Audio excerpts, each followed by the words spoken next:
నిర్గమకాండము 20వ అధ్యాయము మొదటి నుంచి అందరూ కూడా నాతో చెప్పు. దేవుడు యాజ్ఞలనియు వివరించి చెప్పెను. నీ దేవుడనైన యెహోవాను నేనే దాసుల గృహమైన ఐగుప్తు దేశములో నుండి నిన్ను వెలుపలకి రప్పించి తిని, నేను తప్ప వేరొక దేవుడు నీకు ఉండకూడదు. పైన ఆకాశం అందే గాని, క్రింది భూమి అందే గాని, భూమి క్రింద నీళ్ళ అందే గాని యుండు దేని రూపమునైనను విగ్రహమునైనను నీవు చేసుకొనకూడదు. వాటికి సాగిలపడకూడదు, వాటిని పూజింపకూడదు. ఏలైనగా నీ దేవుడనైన యెహోవానగు నేను రోషము గల దేవుడను. నన్ను ద్వేషించు వారి విషయములో 3-4 తరముల వరకు తండ్రుల దోషమును కుమారుల మీదికి రప్పించుచు, నన్ను ప్రేమించి నా ఆజ్ఞలు గైకొను వారిని 1000 తరముల వరకు కరుణించువాడనై ఉన్నాను. నీ దేవుడైన యెహోవా నామమును వ్యర్థముగా నొచ్చరింపకూడదు. యెహోవా తన నామమును వ్యర్థముగా నొచ్చరింపు వానిని నిర్దోషిగా ఎంచడు. విశ్రాంతి దినమును పరిశుద్ధముగా ఆచరించుటకు జ్ఞాపకముంచుకొనుము.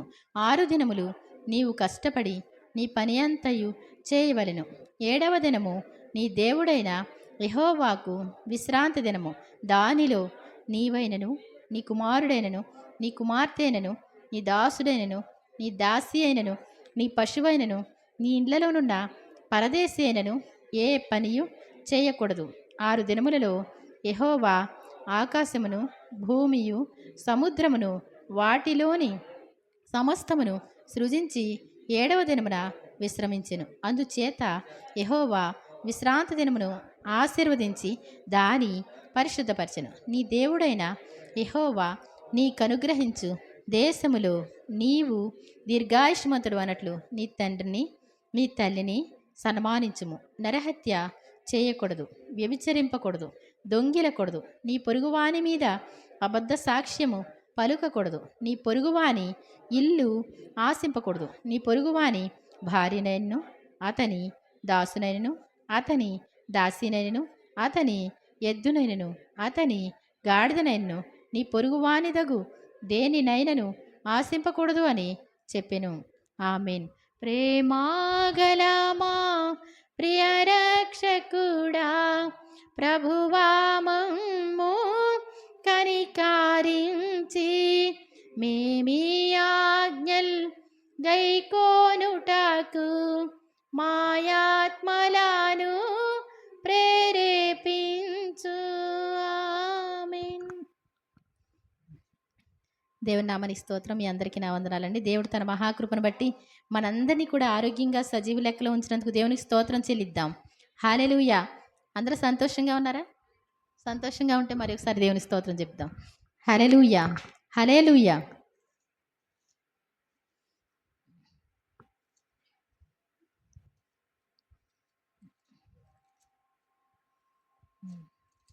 ఒకసారి 1 కొరింథీ 13వ అధ్యాయము 13వ వచనమండి. 13. కాగా విశ్వాసము, నిరీక్షణ, ప్రేమ ఈ 3ను నిలుచును, వీటిలో శ్రేష్టమైనది ప్రేమయే. కాగా విశ్వాసము, నిరీక్షణ, ప్రేమ ఈ 3ను నిలుచును, వీటిలో శ్రేష్టమైనది ప్రేమయే. ఇక్కడ ప్రేమకి నిర్వచనం అనేటువంటిది కావాలి అనుకుంటే మనకి ఈ 13వ అధ్యాయం మొత్తం కూడా చెప్పబడుతుంది. ప్రేమ ఒక క్రైస్తవ జీవితానికి ప్రేమ అనేటువంటిది, ప్రేమ అంటే ఏమండి? ప్రేమ అంటే ఏంటంటారు? ఏమండి? ప్రేమ అంటే మనం చెప్పడానికి తెలుసు, కానీ చెప్పడం కష్టంగా ఉంటుంది. దానికి నిర్వచనం అనేటువంటిది మనం చదివితే మనకు అర్థమవుద్ది. ఇక్కడ మనుష్యుల భాషలతోనూ 13వ అధ్యాయం మొదటి నుంచి చదువుతున్నాను. ప్రేమ అంటే ఏంటి అనడానికి మీకు చకచక చదివి వినిపిస్తాను. మనుషుల భాషలతోనూ దేవదూతల భాషలతోనూ నేను మాట్లాడినను, ప్రేమ లేనివాడైతే మ్రోగెడు కంచును గణగణలాడు తాళమునై ఉందును. చూడండి, మనుషుల భాషలు, దేవదూతల భాషలు అంటే రకరకాల భాషలు. ఒకవేళ మరి అన్య భాషలు అని మరి క్రైస్తవులు కూడా మాట్లాడుతూ ఉంటారు కదా. ప్రార్థనలో ఏమంటారు? అన్య భాషలో మాట్లాడండి మాట్లాడండి అంటూ ఉంటారు. ఏమండి? మరి మనుషుల భాషలు రకరకాల భాషలు నేర్చుకొని మాట్లాడితే గ్రేటా కాదండి? గ్రేటే కదా! మాకు ఒక ఇన్నాళ్ళ నుంచున్నా ఇక్కడ భాషే సరిగ్గా రావట్లేదు కదా! కాబట్టి ఎందుకు అంటే చాలా భాషలు నేర్చుకొని మాట్లాడితే గ్రేటే. అందుకే అంటాడు మనుషుల భాషలతోను, దేవదూతల భాషలో. ఒకవేళ ఒక క్రైస్తవుడు అయ్యుండి దేవదూతలతో సమానంగా మాట్లాడగలిగినప్పటికీ కూడా ఏమండి? అంటే వాళ్ళు భక్తులు కాదండి? దేవదూతలతో మాట్లాడారనుకోండి, వాళ్ళు భక్తులా కాదా? అయినప్పటికీ కూడా వాళ్ళంటే ఏంటంటండి, ప్రేమ లేని వాడనైతే మనుషుల భాషలతోనూ దేవదూతల భాషలతోనూ నేను మాట్లాడినను ప్రేమ లేని వాడనైతే మ్రోగేడు కంచును గణగణలాడు తాళమునై ఉందును. అంటే ఒక మనిషిలా కాదు కానీ మరి కంచుతో తయారు చేస్తారు మ్రోగేడు కంచు. ఏమండి? ఇలా గంటలు తయారు చేస్తారు కదా, ఇలా అనగానే ఏం చేస్తుంది అది? గంట కొడతా ఉంటుంది చక్కగా కదా, గణగణలాడు తాళం. మరి ఒక వస్తువులా ఉంటాం కానీ మనిషిలా ఉండం. అర్థం అవుతుందండి? మనలో జీవం అనేటువంటిది లేదు అని అర్థం. భక్తి మాత్రం చేస్తున్నాం, ప్రేమ లేకపోతే ఏమండి? మనిషి బ్రతికుంటేనే వాల్యూవా, లేకపోతే చనిపోయిన బొమ్మలకైనా వాల్యూ ఉంటుందా? ఏమండి? బ్రతికుంటే ఏదో బంగారాలు అన్నీ ఇష్టపడతా ఉంటారు కానీ ఏమండి, మనిషి వాల్యూవా బంగారం వాల్యూవా అండి? తెలియనంతసేపు అన్నిటి మీద వాల్యూ కడతా ఉంటారు. అబ్బో ఇది ఎంత, అబ్బో ఇదంతా అంటూ ఉంటారు. కానీ మనిషికి ఏదన్నా అనారోగ్యం వచ్చిందనుకోండి, ఏమండి, ఏదన్నా లక్షలన్నా కుదరదనమాట. మనిషి ఆరోగ్యం కంటే మించినటువంటి సంపద మరొకటి లేదు. కాబట్టి ఇక్కడ అంటాడు, మరి ప్రేమ లేని వాడినైతే నేను వ్యర్థుడను అంటాడు. మ్రోగుడి కంచును గణగణలాడు తాళమునయుందును. ప్రవచించు కృపావరము కలిగి మర్మములనియు జ్ఞానమంతయు ఎరిగిన వాడనైను. ప్రవచించడం అంటే ఏంటి అంటే, మీకు ఉన్నటువంటి సమస్యలన్నీ చెప్తున్నాం అనుకోండి, ఏమండి, మీకు ఇలా జరుగుతుందండి, అలా జరుగుతుందండి, అది కూడా చెప్తున్నాం అనుకోండి, అప్పుడు ఎంత బాగుంటుందండి? ఏమండి? అలాంటి వాళ్ళు కూడా ఏంటంటండి, తర్వాత ప్రవచించు కృపావరము కలిగి మర్మములన్నీ జ్ఞానమంతయు ఎరిగిన వాడనైనను. సొలొమోను గారు చాలా జ్ఞాని. ఏమండి? ఒక చిన్ని మర్రి చెట్టు గింజ ఎంత ఉంటుందండి? చిన్నిది కదా, అది మొదలుకొని అన్నీ కూడా గోడల్లో మొలిచేయి ఏదైనప్పటికి కూడా పరీక్ష చేసి చూశాడంట. తన జీవితం అంతా చూశాడంట. సూర్యుని క్రింద ప్రతి అంశాన్ని కూడా తను పరిశోధించదంటూ ఏమీ లేదనమాట. అలా పరిశోధించి చూశాడు. అలాంటి జ్ఞానులైనప్పటికీ కూడా చెప్తున్నాడు, సొలొమోను లాంటి జ్ఞానం ఉన్నా, లేకపోతే ఇంకా పెద్ద పెద్ద భక్తుల్లా ఉన్నా, వాళ్ళలో ప్రేమ అనేటువంటిది లేకపోతే మనిషికి ఎంత అందగాళ్ళైనా ఎంత బలాఢ్యులైనా జీవం అంటూ లేదు అంటే ఎలా ఉంటుందో. ఏమండి? ప్రేమ లేని వాడనైతే ఏంటంటండి, చూడండి, మర్మములన్నీ జ్ఞానమంతయు ఎరిగిన వాడనైను కొండలను పెకలింపగల పరిపూర్ణ విశ్వాసము గలవాడనైను. కొండలను పెకలించడం అంటే ఏంటండి? కొండలాంటి సమస్యలు వాటన్నిటిని కూడా ఒక్క మాటతో ఏంటంటండి, ఒక్క మాటతో వెళ్ళగొట్టేటువంటి గొప్ప విశ్వాసం ఉన్నవాడు. విశ్వాసం అన్నిట్లో చాలా విలువైంది. విశ్వాసం లేకుండా దేవునికి ఇష్టడై ఉంటే అసాధ్యం అంటాడు. విశ్వాసం లేకపోతే వాళ్ళు దేవుని నమ్మలేకపోయారంట, దేవునికి ఇష్టం అవ్వలేకపోయారంట. విశ్వాసం అనేటువంటిది దేవునికి మనకి దగ్గరగా ఉన్న బంధం అనమాట. ఆయనకి మనకి మధ్య విశ్వాసం లేకపోతే అసలు బంధమే లేదు. అయితే అయినప్పటికీ కూడా కొండలను పెకలింపగలిగినటువంటి విశ్వాసం, దేవుని మీద అంత విశ్వాసం ఉన్నప్పటికీ కూడా ప్రేమ లేకపోతే కుదరదంటండి. ప్రేమ లేని వాడనైతే నేను వ్యర్థుడను అంటే దేనికి పనికిరారు. ఒక క్రైస్తవ జీవితంలో ఎంత లోతు, ఏమండి, అర్థమవుతుందండి? నేను ఎంతో ప్రార్థనకి వెళ్తున్నానండి, వచ్చేస్తున్నానండి. కాబట్టి ఏంటంటండి, ప్రార్థనకి వెళ్తున్నాం, వస్తున్నాం, దేవుని నమ్ముకున్నాం కదా, ఆయనే పరలోకంలో పడేసుకుంటాడు. ఏమండి? అంతేనా? అలా కాదు. మనం ఎలా ఉండాలంట, దేవుని వాక్యం ఏది చెప్తే అది ఆయన ఆజ్ఞలను అనుసరించడం ద్వారా మనకు నీతి కలుగుతుంది అని దేవుని వాక్యం సెలవిస్తూ ఉంది. మరి నేను చెప్పేది ఏంటి అంటే, మరి ప్రేమకు నిర్వచనం మాత్రమే చెప్తున్నా. ఇంతంత గొప్ప భక్తులు ఉన్నారు, ఇంత దేవదూతల భాషలు మాట్లాడే వాళ్ళు ఉన్నారు, లేకపోతే అద్భుతాలు చేసేవాళ్ళు ఉన్నారు, చాలా సంఘాలు నడిపించే వాళ్ళు ఉన్నారు. అయినప్పటికీ కూడా వాళ్ళలో ప్రేమ అనేటువంటిది లేకపోతే నేను వ్యర్థుడు అంటే అర్థం ఏంటండి? వ్యర్థుడు అంటే పనికి రానటువంటిది అని అర్థం అనమాట అండి. కాబట్టి నేను వ్యర్థుడను అని చెప్తున్నాడు. ప్రవచించు కృపావరం కలిగి మర్మములనియు జ్ఞానమంత ఎరిగిన వాడినైన్ను కొండలను పెకలింపగల పరిపూర్ణ విశ్వాసం గలవాడినైన్ను ప్రేమ లేని వాడినైతే నేను వ్యర్థుడను. బీదల పోషణ కొరకు నా ఆస్తి అంతయు ఇచ్చినను కాల్చబడుటకు నా శరీరము అప్పగించినను ప్రేమ లేని వాడనైతే నాకు ప్రయోజనం ఏమీ లేదు. చాలామంది ఏం చేస్తారు అంటే మరి ఆ ట్రస్ట్ ఈ ట్రస్ట్ అని ఇచ్చేస్తూ ఉంటారు. వచ్చి నాకు ఎవరు లేరండి ఈ స్కూల్కి ఇచ్చేస్తున్నానండి అని ఒక ముసలాయన వచ్చి కాలేజీకి తనకున్నటువంటి ఆస్తి మొత్తం ఇచ్చేసాడు. ఏమండి ఆ పెద్ద స్థలాన్ని ఇచ్చేసాడు. అది కోట్ల రూపాయలు వాల్యూ చేస్తాయి. ఎందుకోసం ఇస్తారు? ఎందుకోసం ఇస్తారండి? కొంతమంది పేరు కోసం ఇస్తారు.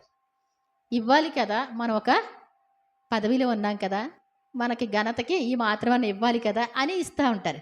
కానీ ఇక్కడ చెప్తున్నటువంటి మాట ఏంటి అంటే మరి బీదల పోషణ కొరకు తన ఆస్తి అంతా ఇచ్చిన కాల్చబడడానికి నా శరీరం అప్పగించినప్పటికీ కూడా, అంటే మరి ఇన్ని పనులు చేస్తున్నప్పటికీ కూడా ప్రేమ లేని వాడనైతే, నా ఉద్దేశం ఏంటి అంటే ప్రేమ అంటే యేసు ప్రభు అండి.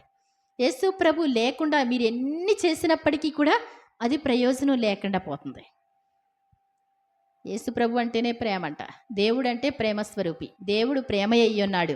ఆ ప్రేమ లేకుండా ఇన్ని కార్యాలు చేసినప్పటికీ కూడా అవి అసలైన మరి జవాబు తీసుకురావు, అసలైనటువంటి ప్రతిఫలం పొందవనమాట అండి. కాబట్టి చెప్తున్నాడు ఇక్కడ, బీదల పోషణ కొరకు నా ఆస్తి అంతయు ఇచ్చినను కాల్చబడుటకు నా శరీరం అప్పగించినను ప్రేమ లేనివాడినైతే నాకు ప్రయోజనం ఏమీ లేదు. ప్రేమ దీర్ఘకాలము సహించును. ఏంటంటండి, దేవుడు ఇలా ప్రేమించమని చెప్పకపోతే ఏ కుటుంబాలు నిలబడవు కదండి. ఎవరికి ఎవరు లొంగి ఉండరు, కుటుంబాలన్నీ కూడా విచ్ఛిన్నమైపోతాయి. కానీ ఇక్కడ అంటాడు ప్రేమ ఉన్న వాళ్ళు ఏం చేస్తారంటండి, దీర్ఘకాలం అంటే ఎంతకాలం అండి? ఏమండి, బ్రతికున్నంతకాలం, మనం బ్రతికున్నంతకాలం ప్రేమ దీర్ఘకాలము సహిస్తుందంటండి. సహించుకోవడం అంటే ఏంటి ఏమండి? సహించడం అంటే ఏంటి? ఒక బాగా బాధ ఉందనుకోండి, దాన్ని ఒక గంట సేపు ఓర్చుకొని సహించుకుంటూ ఉంటాం. కానీ ఒక ట్యాబ్లెట్ పడేసే వరకు కూడా, అది ఆగే వరకు ఏం చేస్తామండి, తట్టుకోలేం కదా. కానీ ఈ యొక్క ప్రేమ ఏంటి అంటే ఇంత బాధాకరమైనటువంటి విషయాలను కూడా ఏం చేస్తుందంటండి, దీర్ఘకాలం కూడా సహిస్తుందంట. అలాంటి భర్తలైనా, అత్తలైనా, మామలైనా, లేకపోతే పొరుగువారైనా, కుటుంబస్తులైనా, ఎవరినైనా ఏం చేస్తే ఈ ప్రేమ అంటే యేసు ప్రభు.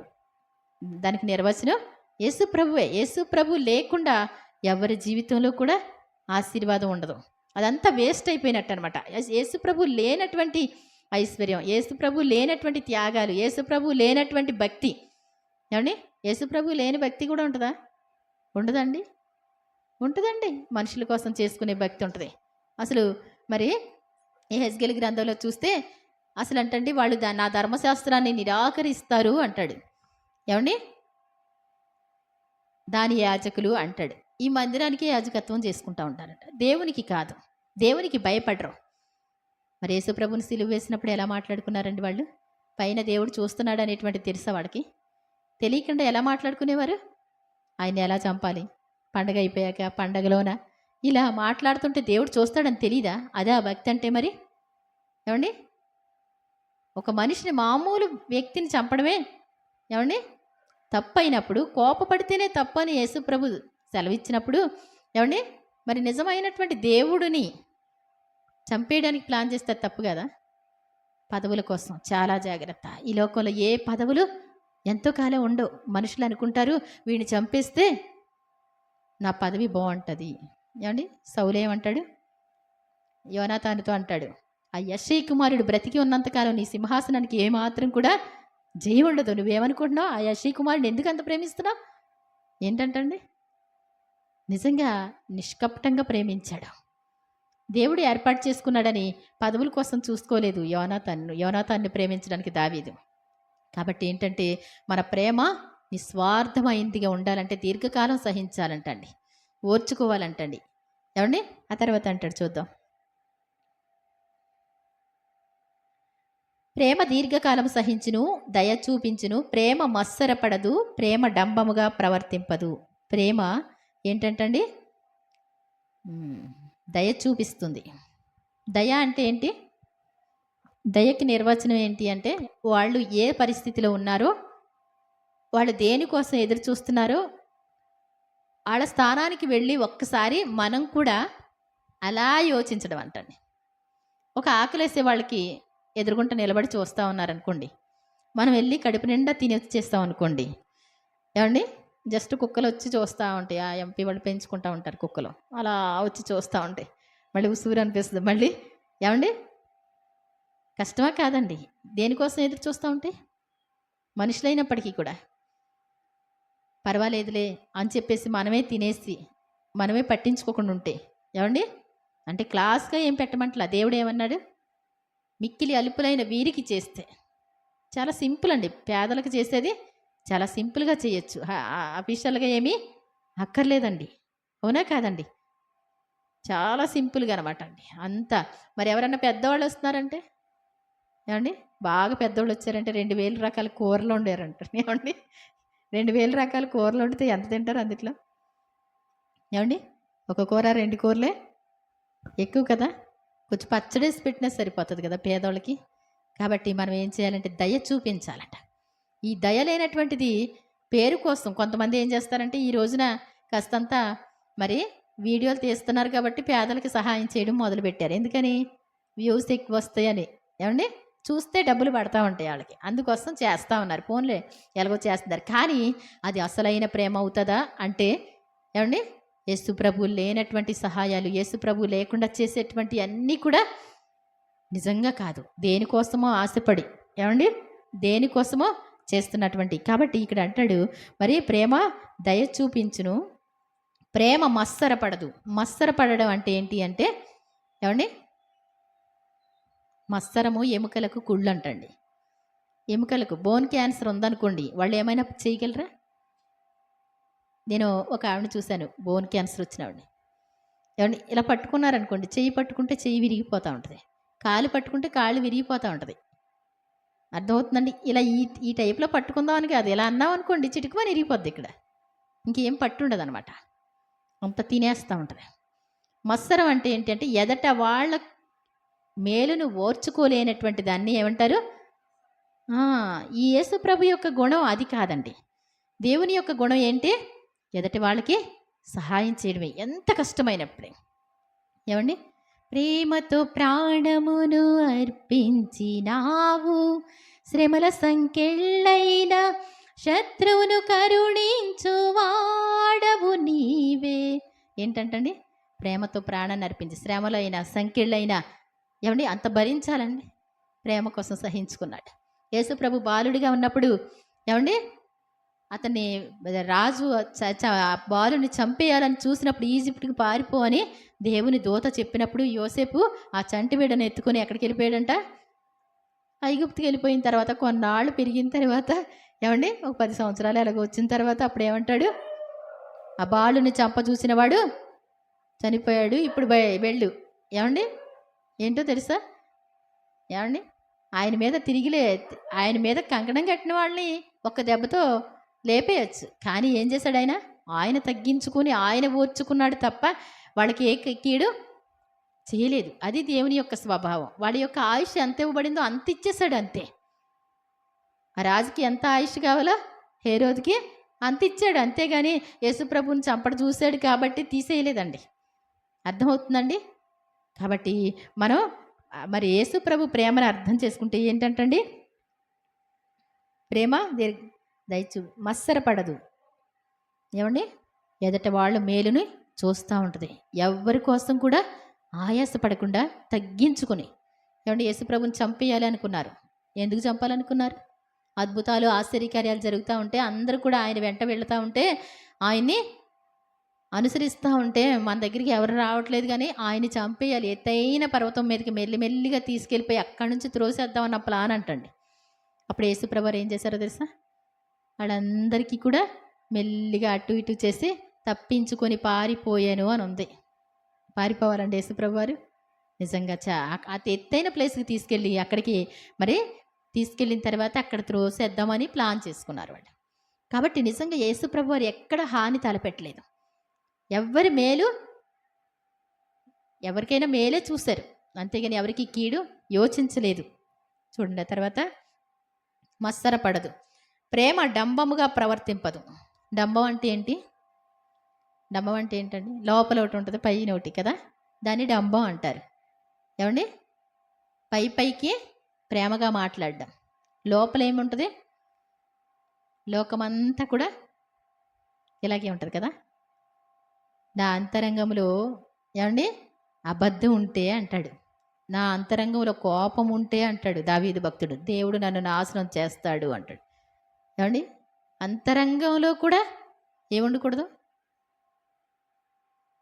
కోపం ఉండకూడదు అంటండి. ఎవరికి ఉంటుందండి? ఒక సంఘ బిడ్డలందరూ ఐక్యతగా ఉండగలుగుతారా? వాడంటే వీడు, వీడంటే వాడు, వాడంటే వీడు, ఏమండి వాళ్ళు ఇలాగా వీళ్ళు ఎలాగా చెప్పుకుంటారు తప్ప ప్రేమ, నిజమైన ప్రేమ వచ్చేసిందా? అమ్మో వాళ్ళకి ఇలాగ అయిపోయిందంట అంటే బాగా కష్టం జరిగితే అప్పుడు ఏడ్చి ప్రార్థన చేస్తారు తప్ప, కొంచెం బాగుంటే ఏం చేస్తారు? ఒకళ్ళ మీద ఒకళ్ళు సనగడం, గొడగడం, చాడీలే ఉంటాయి కదా. కాబట్టి ప్రేమ కలిగిన వాళ్ళం కాదు అలా ఉంటే. మనసులో మరి పగ ఉంచుకుంటే, లోపల ఒకటి పెట్టుకొని పైకి ఒకటి మాట్లాడితే అది ప్రేమ నిర్వచనం కాదు. ఎంత ఆస్తి ఉన్నప్పటికీ కూడా, ఎవరికి ఎంత పంచిపెట్టినప్పటికీ కూడా ఏమండి దానివల్ల ప్రయోజనం లేదు. అద్భుతాలు జరిగిన, ఆశ్చర్యకార్యాలు జరిగిన వాటి వల్ల ప్రయోజనం లేదు. గొప్ప లోకమంతటిని నడిపించగలిగినటువంటి వారిగా ఉన్నప్పటికీ కూడా, పెద్ద సేవకులుగా ఉన్నప్పటికీ కూడా దానివల్ల కూడా ప్రయోజనం లేదంటండి. మరి అసలు చాలా సింపుల్ అండి. యేసు ప్రభు మనసు అంటే చాలా తగ్గించుకొని ఉండేటువంటి మనసు, బాగా తగ్గువాటిలోనే ఉంటుంది దేవుని మనసు. ఏమండి? లాస్ట్ అండ్ ఫైనల్లో చూసామనుకోండి, బాగా తగ్గింపే. ఏమండి?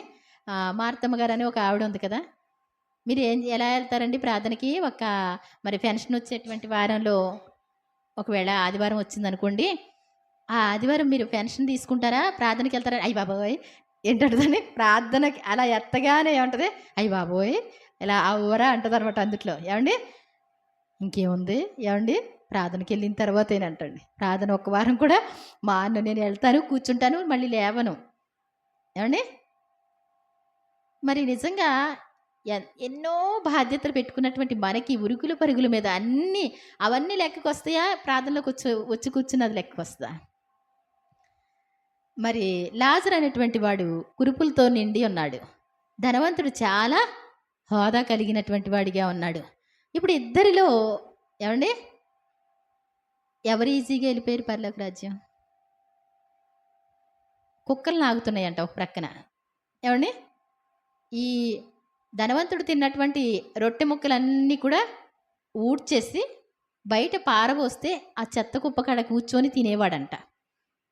ఎవరు? లాజరు. అది కూడా వాళ్ళకి అసహ్యమే. ఏమండి?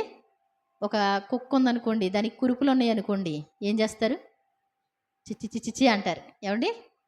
అవునా కదా?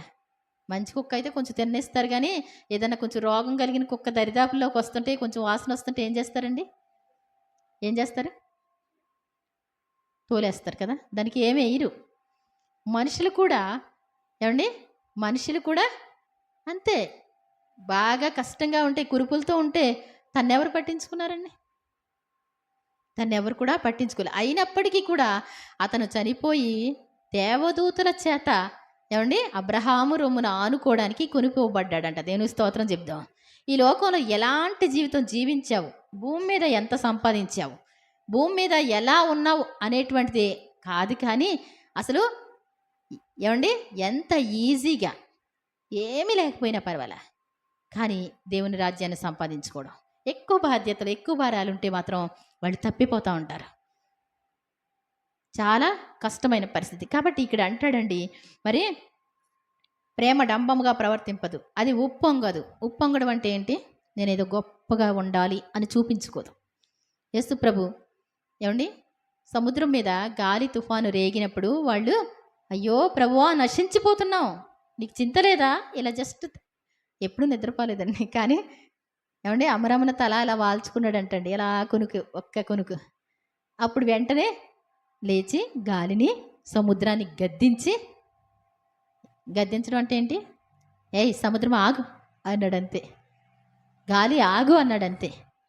మిక్కిలి నిమ్మళమైందండి. అప్పటి వరకు కూడా తమ ప్రాణాలు కోల్పోతాం అనేటువంటి భయంతో ఉన్నటువంటి వాళ్ళు ఏమండి ఆయన గద్దింపగానే మిక్కిలి నిమ్మళమైతే అది అలా చల్లారిపోతే ఈయన ఎవరయో గాలియు సముద్రమును ఈయనకు లోబడుచున్నవని చెప్పుకున్నారంటండి.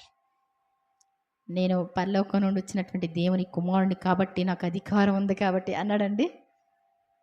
ఏం చెప్పల, సైలెంట్గా. ఏమండి మన హోదా ఎక్కడా కూడా కనబడాలి అనుకోదనమాట అండి. పేదవాళ్ళ దగ్గరికి వెళ్ళి నేనంటే ఏంటి అనుకున్నారు అందండి దేవుని ప్రేమ. ఏం చేస్తుంది? అమెరికన్స్ మిషనరీగా వస్తారు కదా, ఏమంటే వాళ్ళు దేవుని ప్రేమతోనే వస్తారు, లేకపోతే అంత సహించుకోవడం ఓర్చుకోవడం చేయలేరు ఎవరు కూడా. వాళ్ళు తమ పనులు వదిలిపెట్టేసి, ఉద్యోగాలు వదిలిపెట్టి, ఆస్తులు వదిలిపెట్టేసి, ఏమండి వారి కుటుంబాలను వదిలిపెట్టి పేదలకు పరిచర్య చేయడం కోసం, సువార్త ప్రకటించడం కోసం, ఏమండి ఎక్కడికి వెళ్ళాలో తెలియనటువంటి పరిస్థితులు అబ్రహాం గారు ఎలా అడుగు పెట్టారో, ఏమండి ఒకవేళ అబ్రహాం గారికి అయితే, నన్ను అడిగితే అబ్రహాం గారికి అయితే నిన్ను గొప్ప జనంగా చేస్తా, నిన్ను ఆశీర్వదించిన వారిని ఆశీర్వదిస్తా, దీవించిన వారిని దీవిస్తా, శపించిన వారిని శపిస్తాను, నీ మూలంగా జనములన్నీ ఆశీర్వదింపబడతాయి అంటే ఆ మాట నమ్మి వచ్చాడు. కానీ మిషనరీస్ అనేటువంటి వాళ్ళు ఎలా వస్తారండి? చంపేస్తారని చెప్పిన బయలుదేరి వస్తారు. ఏమండి మరి వాళ్ళ విశ్వాసం గొప్పదా, వీళ్ళ విశ్వాసం గొప్పదా? ఏమండి అవునే కదా, ప్రాణం పోగొట్టుకోవడానికైనా ఇష్టపడి వస్తారు. దేవుని స్తోత్రం చెప్దామండి. కాబట్టి నిజంగా మరి అది ఉప్పొంగదు. ఏమండి ఎంత ఉన్నప్పటికీ కూడా ఏంటి చూపించుకోవాలనుకోదు. దేవుని ప్రేమ అంత గొప్పదనమాట. ఎన్ని అద్భుతాలు చేసినప్పటికీ కూడా ఏమంటాడు ఆయన? ఇది ఎవరికి కనబడకుండా చూసుకో. పుట్టుగుడ్డుగానికి కళ్ళిచ్చి ఏమంటాడు ఆయన? మీడియా ముందుకెళ్ళి చెప్పమన్నారండి. అక్కడ సాక్ష్యం చెప్పుకోరా వెళ్ళి అన్నారా? ఏమన్నారు? ఎవరితో ఏమీ చెప్పకు. ఏమండి కనబడకుండా చూసుకో. కనబడకుండా చూసుకోవడానికి ఎక్కడ చూస్తాడండి వాడు? యేసు ప్రభు వారు ఎక్కడ ఉప్పొంగినట్లు ఏమీ లేదు. ఎందుకని? ఆయన అందరికీ అన్ని ఇచ్చిన వాడే. మనం ఇలా బ్రతుకుతున్నాము అంటే ఆయన కృప. దేవుని స్తోత్రం చెప్దాం. మన జీవితం ఇచ్చింది ఎవరండి? ఆయనే. మనుషులు ఎవరు పెట్టలేదేమో, వాళ్ళు పెట్టలేదేమో, వీళ్ళు పెట్టలేదేమో. ఏం పెట్టాలండి మనుషులు? ఏమీ పెట్టలేరు. ఒక్క జ్వరం వచ్చింది అనుకోండి, ఏమండి 1,00,000 రూపాయలు ఎగిరిపోతాయి. ఎవరు పెడితే ఏమవుద్దండి? అంతేనా కదా? ఒక్క రోగం వస్తే, రాగం వస్తే ఏమవుద్ది? 4-5 లక్షలు ఎగిరిపోతాయి. మనకి ఏమీ లేదని బాధపడ్డం, ఎవరూ ఇవ్వలేదని బాధపడ్డం, ఇవన్నీ వేస్ట్. మాకు దేవుడు శక్తి ఇచ్చాడండి, బలం ఇచ్చాడండి, చక్క పని చేసుకొని వస్తామండి. ఏమండి అలిసిపోయేదాకా పని చేసుకుంటామండి, ఉన్నదేదో తింటామండి, కంటి నిండా నిద్రపోతాం. దీనికంటే మంచి లైఫ్ ఉంటుందా? తెలియక మనుషులు ఏమనుకుంటారు? నాకు 2 జతల బట్టలే, 2 జతలు ఉంటే చాలండి నన్ను అడిగితే. ఏమండి 2 జతలున్నా చాలు, నీకు ఆరోగ్యం బాగుంటే చాలు, నీ పని నువ్వు చేసుకోగలిగితే చాలు. ఎంతోమంది భయంకరమైన పరిస్థితుల్లో ఉన్నారు. కాబట్టి మనం ఎంతో తగ్గించుకొని ఉండడం, ఓర్చుకొని ఉండడం, అది ప్రేమ లక్షణం. ప్రేమ అంటే దేవుడు మనలో ఉన్నప్పుడు ఇలా ఉండగలుగుతారన్నమాట అండి. ఆ తర్వాత అండి అది ఉప్పొంగదు, అమర్యాదగా నడవదు. ఎలా ఉంటుందంట ప్రేమ అంటే? అమర్యాదగా నడవదు. మనల్ని ఎంత కించపరిచినప్పటికీ కూడా ఎలా తీసుకుంటుంది? ప్రేమగానే, వాళ్ళకి తెలియదులే అన్నట్లు అనమాట అండి. దేవుడు ఉన్నటువంటి వాళ్ళ హృదయం, దేవుని ప్రేమ ఉన్నటువంటి హృదయాలు ఇలా ఉంటాయి అన్నమాట. ఆ తర్వాత స్వప్రయోజనమును విచారించుకొనదు. ఏమండి కుమారి దగ్గరికి వెళ్ళి కాస్తంత హెల్ప్ చేసామనుకోండి, కుమారికి చేసినట్టు దేవునికి ఏం కాదులే కానీ ఏమండి మనకెందుకు వచ్చింది? ఏమండి అంతేనా కదా? నాకేంటి అనేటువంటి దాన్ని ఏమంటారు? స్వప్రయోజనమే. అంతేనా కాదండి? కాబట్టి ఏంటంటే స్వప్రయోజనాన్ని విచారించుకుంటుంది ఎక్కడున్నప్పటికి కూడా. అందుకే అంటాడు మరి ప్రతి వాడు కూడా ప్రభువు వల్ల ఫలం పొందునని ఏం చేయాలంటండి? ఎక్కడ పని చేసినప్పటికీ కూడా ఎవరు చూస్తున్నారని చేయాలంట? ప్రొద్దుటే 5 గంటలకు లేచిన తర్వాత రాత్రి 12 గంటల వరకు ఒక్కొక్కసారి మాకు ఒక 5 నిమిషాలు కూడా రెస్ట్ ఉండదు. ఏమండి అప్పుడు అనుకుంటా, టైం చూసి అనుకుంటా, స్నానం చేసిన తర్వాత తండ్రి కరెక్ట్గా మళ్ళీ ఇంకో 5 గంటలు రెస్ట్ తీసుకోవడానికి అవకాశం ఇచ్చారు నాయన. మరి రోజంతా సరిపోతాయి పనిలో, ఒక్కోసారి అలిసిపోయినట్టు అయిపోద్ది, కష్టం అనిపిస్తుంది. ఏమండి కానీ ఈ విశ్రాంతి అనేటువంటిది ఎవరిచ్చారు? దేవుడిచ్చాడు. మనం అలిసిపోయిన మనకి విశ్రాంతి ఉంటే ఎంత బాగుంటుందండి. సరిపడి నిద్రపడితే ఎంత బాగుంటుందండి. దేవుడు అలాగే పరలోక రాజ్యం ఇవ్వాలని కోరుకుంటున్నాడు. ఇక్కడ అంతా బరువులు, బాధ్యతలు, లేనిపోయిన భారాలన్నీ భరిస్తున్న మనకి పరలోక రాజ్యం ఇవ్వాలని ఆయన చూస్తా విశ్రాంతి ఇస్తాను రండి రండి అంటున్నారు. పరలోక రాజ్యం విశ్రాంతికి సూచన. మరి నరకం అంటే ఏంటండి? భయంకరమైంది. కానీ మనుషులకి అర్థం కాదు. కాబట్టి ఏంటంటే మనల్ని మరి దేవుడు ఎంతో ప్రేమిస్తా మరి ఉన్నాడు. మన స్వప్రయోజనాన్ని కోసం చూసుకోక్కర్లా, మన ప్రాణాల కోసం చూసుకోక్కర్లా. ఎక్కడికి వెళ్ళినప్పటికీ కూడా పనిచేసేవాళ్ళు ఎలా చేస్తారండి? చూస్తూనే ఉంటాం. ఒక 1000 రూపాయలు తీసుకుంటే ఆ 1000 రూపాయలకి తగ్గ ఏమండి పని అక్కడ కనపడద్దా? ఒక వస్తువు అమ్మారు అంటే 1000 రూపాయలకి సరిపడా ఉంటుందా వస్తువు? ఒక క్రైస్తవ జీవితం అంటే మొన్న ఒక ఆయన సాక్ష్యం చెప్తా ఉన్నారు. ఏంటి అంటే ఒక అమ్మాయి పని చేస్తూ ఉండేదంటండి. ఆ అమ్మాయి చాలా నమ్మకంగా పనిచేస్తుందంట. కౌంట్లింట్లో కాపుల అమ్మాయి. అయితే ఆయన జర్మియా గారికి ఒకసారి నా పేరు పెట్టుకున్న ఆయన చూడాలి ఆయన్ని అని రమ్మంటే వెళితే, ఎలా నమ్ముకున్నారండి మీరు క్రీస్తును? ఎవరు చెప్పారండి మీకు? మీ సాక్ష్యం ఏంటి? మీరు ఎలా రోగం వచ్చి నమ్ముకున్నారా? లేకపోతే ఎవరైనా చెప్తే నమ్మారా? మీరే మరి దేవుని కోసం అన్వేషణ చేసి నమ్ముకున్నారా అని అడిగితే ఆయన చెప్పిన మాట ఏంటంటండి, ఒక అమ్మాయి మా ఇంట్లో పనిచేస్తుంది. ఆ అమ్మాయి యొక్క నమ్మకత్వాన్ని బట్టి ఏ వస్తువు ఎక్కడ పెట్టినా అక్కడే ఉంటుంది, ఏ బంగారం ఎక్కడ పెట్టినా అక్కడే ఉంటుంది. ఆ అమ్మాయి చేసినటువంటి పని మా ఇంట్లో వాళ్ళు కూడా చేయలేరు. ఈయన తోమింది అంటే తడతడలాడతాయి అంట. ఏమండి, అందరూ 5 నిమిషాల్లో ఇల్లు ఊడ్చేస్తే ఆ అమ్మాయి ఏం చేస్తుంది? గంట పడద్ది ఇల్లు ఊడవడానికి. నీట్గా ఎటు చూసినప్పటికీ కూడా నీట్గా ఉంటుంది. ఈ అమ్మాయికి ఇంత పనోడుతనం ఎలా వచ్చింది అనుకుని ఆ తర్వాత ఇంత నమ్మకం ఉంటుందా లేదా అని చెప్పి అక్కడ ఒక 10,000 రూపాయలని ఆయన తీసుకుని అక్కడ కొంచెం అలా పడేసేసి ఏమండి హడావిడిగా వెళ్ళిపోయినట్టు బయటికి వెళ్ళారంటండి. మరలా ఇల్లు ఉడిచిందంటండి నీట్గా. ఆ 10,000 అన్నీ కూడా కట్టగట్టి అక్కడ పెట్టుంచి, అయ్యగారు అక్కడక్కడ పడిపోయినాయి, మీరు హడావిడికి వెళ్ళిపోయారు అని ఇచ్చిందంటండి. అవన్నీ లెక్క పెట్టేసరికి ఎంత ఉన్నాయంట? 10,000 రూపాయలు వచ్చినాయి. ఆయనకి చాలా విచిత్రం అనిపించిందంట. ఇంత నమ్మకం అయిన వాళ్ళు, ఇంత నమ్మకంగా నువ్వు ఎలా ఉంటున్నావు అంటే, నేను యేసు ప్రభుని నమ్ముకున్నానండి. దేవుని స్తోత్రం చెప్దాం. మన పనులు ఏమండి, మన పనివాడితనాన్ని చూస్తే ఎదట వాళ్ళకి సంతోషం కలగాలి. ఏమండి, ఇక్కడ సిలువ వేసుకొని ఉంగరానికి సిలువ పెట్టి మెడలో సిలువ వేసుకొని ఏమండి 1000 రూపాయలు అయ్యి ఇక్కడ 10,000 లాగేసి వాళ్ళని ఏం చేస్తారండి? నమ్ముతారండి వాళ్ళు ఎవరినైనా? చాలా జాగ్రత్త. దేవుడు మరి ఆ సాక్ష్యం ద్వారా ఆ కౌంట్ల కుటుంబం రక్షింపబడింది. ఆయన ఒక పెద్ద సేవకుడు అయ్యాడంట. దేవుని స్తోత్రం చెప్తా. ఆ అమ్మాయి యొక్క నమ్మకత్వాన్ని బట్టి మన స్వప్రయోజనం ఇంత పని చేసేస్తే రేపొద్దున నాకు శక్తి ఉంటుందో లేదో దేవుడు ఏం చేస్తారండి చూసి, ముష్కరులైన మీ యజమానులకి లోబడి ఉండండి. ఏమండి, మనం పని చేసాము అంటే ఆ పనికి తగ్గ జీతం వచ్చేటప్పుడు మరి పర్వాలేదులే అని సరిపెట్టుకోవడం మంచిది కానే కాదు. కాబట్టి ఇక్కడ స్వప్రయోజనమును విచారించుకొనదు. తర్వాత త్వరగా కోపపడదు. ఏమండి, త్వరగా కోపపడదంటండి. త్వరగా కోపపడడం అంటే ఏంటి? ఏమండి, ఎంత అన్యాయం జరిగినా ఏది జరిగినా చాలా వరకు ఇంకా మనం అలా ఆలోచిస్తూ ఉంటే కోపం లేకుండా ఉంటున్నామా లేదా? ఏమండి, కోపం ఉంటే ఏంటి? ఇంకా పరిపూర్ణత మనలోనికి రాలేదు. అన్నీ మ్యాచ్ అవుతున్నాయా లేదా చూసుకోగలిగితే దేవుని లక్షణాలు నాలో ఉన్నాయా? ఓన్లీ ప్రార్థనకి వెళ్ళి రావడమేనా?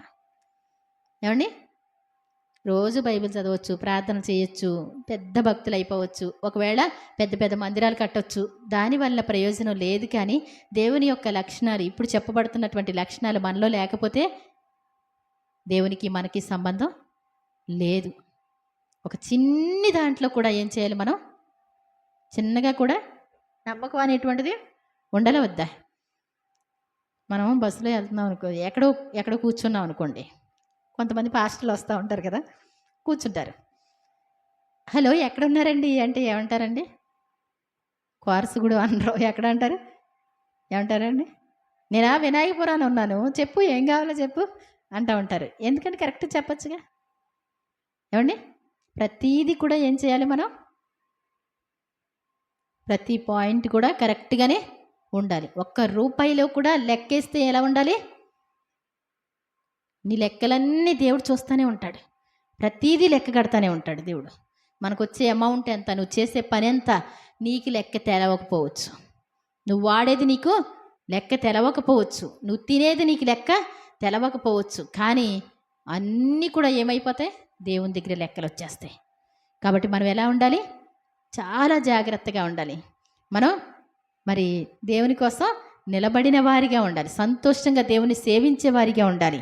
అలాగే చూద్దామండి ఒకసారి. త్వరగా కోపపడదు, అపకారము మనసులో ఉంచుకొనదు. ఎవరైనా మనకి అపకారం చేస్తే ఏం చేస్తుందంటండి? మనసులో ఉంచుకుంటే ఏంటంటండి? అది కూడా ప్రేమ కాదు కదా. అంటే ప్రేమ అంటే అది కాదు అని చెప్తున్నారు ఇక్కడ. ప్రేమ యొక్క నిర్వచనం ఏంటి? త్వరగా కోపపడదు, అపకారాన్ని మనసులో ఉంచుకోదు. ఎవరన్నా ఏదైనా చేస్తే నేను మర్చిపోతాను అనుకున్నావా? నాకు చచ్చిపోయే వరకు గుర్తుంటుంది. ఏమంటారండి? చచ్చిపోయే వరకు గుర్తుపెట్టుకోవడం దానివల్ల మంచిది కాదు. ఒక విష పదార్థం ఉందనుకోండి మనలో, అది మంచిదండి మనకి? మంచిది కాదు. మరి అపకారం అనేటువంటిది కూడా అది గుర్తుపెట్టుకోవడం మంచిది కానే కాదు. అంటే గుర్తుపెట్టుకున్న వాళ్ళు ఏం చేస్తారు? వాళ్ళు సహాయం చేద్దామన్నా, వాళ్ళ కష్టంలో ఉన్నప్పుడు సహాయపడదామన్నా ఈ అపకారం అనేటువంటిది ఏం చేస్తుంది? అడ్డుపడిపోద్ది కదా. మరి నీతి సూక్తులు అందరూ చెప్పేవాళ్ళు కూడా, లోకోక్తులు చెప్పేవాళ్ళు కూడా ఏమంటారు? అపకారికి ఉపకారము ఏమండి నెపం ఎన్నక చేయవాడే. నెపం ఎన్నకూడదంటండి. చేసేటప్పుడు ఏం చేయాలంట? మనం వస్తాయి, మనకు కూడా వస్తాయి కదా. అంటే అర్థం ఏంటి? ఇంకా మనం ఎదగల. ఆ తర్వాత ఏం చేస్తాడు దేవుడు? ఒకసారి అయిన తర్వాత వెంటనే ప్రభువా నాకు తెలియకుండా అన్నాను. ఏమండి? అవునా కదా. మనం పెట్టేటప్పుడు ఏంటి? తిట్టి పెట్టాలనిపిస్తుంది కదా. అవునా కదా. ఎంచి పెట్టాలనిపిస్తుంది. మరి నువ్వైతే ఇలా చేసావు కాబట్టి అంటారు కదా. అలా అనకుండా ఏం చేయాలంటండి? అపకారం మనసులో ఉంచుకోకుండా ప్రేమే చూపించాలంటండి. తర్వాత చూడండి, దుర్నీతి విషయమై సంతోషపడక సత్యమునందు సంతోషించును. దుర్నీతి అంటే దేవుని యొక్క నీతి కాకుండా, దేవుని యొక్క నీతి అన్న, లోకంలో మంచితనం అన్న, అదంతా దైవ లక్షణాలే. వాటి యందు సంతోషపడదంటండి. ఏమండి? దుర్నీతి అనేటువంటిది, ఒకళ్ళని కొడుతున్నారనుకోండి, దాన్ని చూసి సంతోషపడడం అనేటువంటిది ఏంటి? ఏమండి? కొడతం మంచిదా, జాలి పడడం మంచిదా? అదేదో దేశంలోనంటండి, అదేంటో సమస్య తెలియదంట. ఒకడు బండి దిగి ఒకడిని కొట్టుకుంటున్నా ఉన్నారనుకోండి, ఇంకొకళ్ళు ఇద్దరు బండి మీద వెళ్తున్నారు అనుకోండి, ఆ బండి కూడా ఆపి ఏం చేస్తారంట? వాళ్ళిద్దరు కూడా 2 దెబ్బలేసి వెళ్ళిపోతూ ఉంటారంట. ఏమండి? అంటే యేసుప్రభుని కొడతా ఉంటే మిగిలిన వాళ్ళు కూడా ఎలా అయితే ఏకీభవించి సిలువ వేయండి అంటే అది ఎందుకు అంటున్నారో తెలియని పరిస్థితిలో ఏం చేశారంట? అందరూ సిలువ వేయమన్నారు. అది మంచిదంటారా? అసలు ఎందుకు కొడుతున్నారు ఏంటి అనేటువంటిది, ఎందుకు కొట్టాలి, దానికి కూడా కొట్టేయడమేనా అనేటువంటిది మంచిదా, లేకపోతే కొట్టండి అంటే బాగుంటుందంటే తెలియకుండా? దుర్నీతి విషయమే సంతోషపడక సత్యమునందు సంతోషించును అని ఉంది దేవుని వాక్యం. అలాగే అన్నిటినీ తాళుకొనును, అన్నిటినీ నమ్మును, అన్నిటినీ నిరీక్షించును. అన్నిటినీ ఏం చేస్తుందంటండి? మా తప్పు అయిపోయింది, ఇంకెప్పుడు ఇలా చేయను అంటే ఏం చేస్తారంట? నమ్ముతారు. నిన్ను అసలు నమ్మను పో అనరు. దేవుని దగ్గరికి ఎవరైనా వచ్చి ప్రభువా నన్ను క్షమించండి అంటే ఏం చేస్తాడు ఆయన? అహాబ్ అనేటువంటి రాజు చాలా చాలా దుష్టత్వం అనమాట అండి. దేవుని ప్రజల్ని, దేవుని భక్తులందరినీ కూడా పీకలు కోయించేస్తుంది యెజబెలు, చంపించేస్తుంది. అసలు అతను చేసిందంతా కూడా దేవునికి దుర్మార్గమే. అలాంటి పరిస్థితుల్లో నాబోతు యొక్క ద్రాక్ష తోటను అతను ఆశపడ్డాడు. అది ఆశపడి అతన్ని చంపించేసిన తర్వాత ఆ తోటను ఆక్రమించుకుందామని వెళ్ళి, ఏమండి, ఆ తోటలోకి అడుగు పెట్టినప్పుడు వెంటనే ఏమండి ఎలీషా చూసి ఏమన్నాడు? తన్నే నీ కుటుంబానికి ఇలా జరుగుద్ది మొత్తం చెప్తాడు.